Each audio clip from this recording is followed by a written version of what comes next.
папу-то вырастил чужой, мой дед, который вот ребеночком сюда, он погиб на войне под Псковом. Он еще и погиб.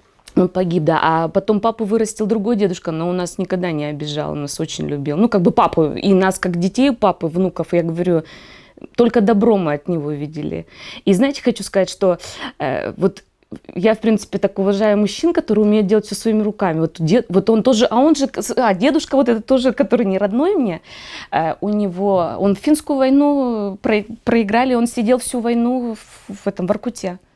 То есть он был участником финской войны за то, что они сдали какую-то высоту, и потом, когда подписали эти все договора, их всех в Воркуту, они там вообще сидели, их там много-много-много. И он получил там такое какое-то заболевание позвоночника, то есть они на снегу там лежали без еды, без ничего, он рассказывал, он сам вот это, я помню, рассказывал, выпит, рассказывал, варили сапоги, ну кожа же натуральная раньше были, и ремни варили, есть нечего было. Посылку, говорит, кинут нам с самолета, а она, говорит, на сторону финнов улетала. И мы, говорит, голодные, сколько они там голодные сидели. Но тем не менее, их посадили, он в Воркуте отсидел свой срок, и, говорит, когда война началась, он хотел пойти, как они, вот эти, рот, это штрафников-то, да, смывать кровью.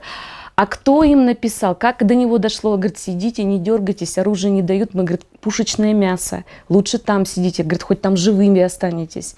А потом, когда послабления пошли уже после этой войны, его сюда прислали вот на СОСЗ, тут был столярный цех. А дедушка на лесозаготовках еще тоже, вот срок-то, видимо, какой-то большой был. У него родители конкретно кулаки были, конкретно Скоми, поселок такой был, и есть он, Деревянск называется, это Усть-Куломский район, по-моему. Это у дедушки так, да. Но вот он хлебанул-то, дедушка, конечно, всего. Но я не знаю, за счет чего, но дедушка у нас, говорю, умел все вообще. Вот, ну все, вот дом построил, лодки. Я говорю, если, говорю, сейчас вот, ну, у нас тоже свой дом, и муж начинает там дрова колоть, вот такие. Я говорю, у дедушки вот прям вот такие дровишки, я говорю, ну как-то, ну не ко всему, печки сам ложил, колодец сам строил, дом, мазки, живность эту содержал, ну все, вот откуда это? Я говорю, сейчас же разве молодежь такое сможет? Руки, я так думаю, не с того места растут.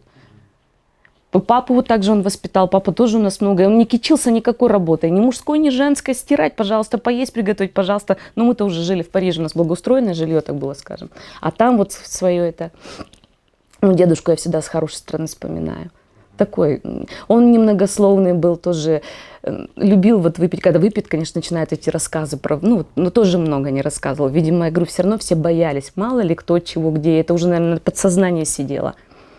Ну, хлебанул он много. Поясница у него бедного вот это болела. Вот, то есть то, что на снегу они лежали, там ни сутки, ни два, ни три, может, не знаю сколько. Вот он потом, бабушка ему, что только не делали, какие-то мази там доставали, покупали. Бесполезно. Тут уже пострадал потом. Но, тем не менее, прожил до 80 лет.